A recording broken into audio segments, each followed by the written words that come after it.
بسم اللہ الرحمن الرحیم۔ محمد قاسم نے یہ خواب 28 ستمبر 2015 کو دیکھا۔ محمد قاسم بیان کرتے ہیں کہ میں اس خواب میں رات کے اندھیرے میں کہیں جا رہا ہوتا ہوں۔ مجھے خود بھی سمجھ نہیں آتی کہ کہاں جاؤں۔ چلتے چلتے میں کیا دیکھتا ہوں کہ ایک کھلے آسمان کے نیچے چارپائی پر خاتم النبیین محمد صلی اللہ علیہ وسلم لیٹے ہوئے ہوتے ہیں۔ میں بھاگ کر ان کے پاس جاتا ہوں اور چارپائی پہ بیٹھ کے ان سے کہتا ہوں، آپ یہاں کیوں لیٹے ہوئے ہیں؟ آپ اپنے گھر جا کر کیوں نہیں سوتے؟ تو خاتم النبیین محمد صلی اللہ علیہ وسلم فرماتے ہیں، بیٹا کون سا گھر؟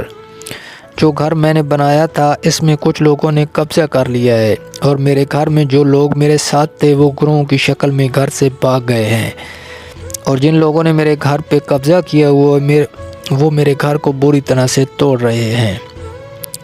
اسی دوران میں زندگی میں پہلی بار خاتم النبیین محمد صلی اللہ علیہ وسلم کی آنکھوں کی طرف دیکھتا ہوں۔ جب میری آنکھیں خاتم النبیین محمد صلی اللہ علیہ وسلم کی آنکھوں کی طرف دیکھتی ہیں تو وہیں جم جاتی ہیں اور ہٹتی ہی نہیں۔ مجھے ایسے لگتا ہے جیسے خاتم النبیین محمد صلی اللہ علیہ وسلم کی آنکھوں میں اللہ نے اپنا پورا نور بھر دیا ہو۔ یہ ناقابل یقین منظر تھا میرے لیے۔ میں نے خاتم النبیین محمد صلی اللہ علیہ وسلم کی آنکھیں پرنم دیکھیں۔ خاتم النبیین محمد صلی اللہ علیہ وسلم نے مجھ سے فرمایا، میرے بیٹے تم اللہ کی مدد سے میرے گھر کو ان لوگوں سے آزاد کرو، اور میرے گھر کو دوبارہ سے آباد کرو، اور میری امت کی رہنمائی کرو۔ ان سب کو پھر سے ایک قوم بناؤ تاکہ میرے گھر کا پوری دنیا میں بول بالا ہو جیسا کہ اس سے پہلے تھا، اور خوف مت کرنا، اللہ تمہارے ساتھ ہے، وہ ہر حال میں تمہاری مدد کرے گا۔ تم میرے بیٹے ہو اور ایسا ہو ہی نہیں سکتا کہ اللہ میرے بیٹے کو اکیلا چھوڑ دے۔ میں نے محمد صلی اللہ علیہ وسلم کی پرغم کو دیکھ کے کہا، جتنا بھی خطرہ کیوں نہ ہو میں آپ کا یہ کام اللہ جل جلالہ کی مدد سے ضرور کروں گا۔ یہ سن کر خاتم النبیین محمد صلی اللہ علیہ وسلم کی آنکھوں میں خوشی کی لہر دوڑ گئی، اور خاتم النبیین محمد صلی اللہ علیہ وسلم دعا کرنے لگے، اے اللہ میری بیٹے کی مدد کرنا۔ پھر میں وہاں سے نکلا اور اللہ کے نور نے مجھے خاتم النبیین محمد صلی اللہ علیہ وسلم کے گھر کا راستہ دکھایا۔ جب میں خاتم النبیین محمد صلی اللہ علیہ وسلم کے گھر پہنچا تو میں نے کہا، قاسم یہ تو میرا ہی گھر ہے۔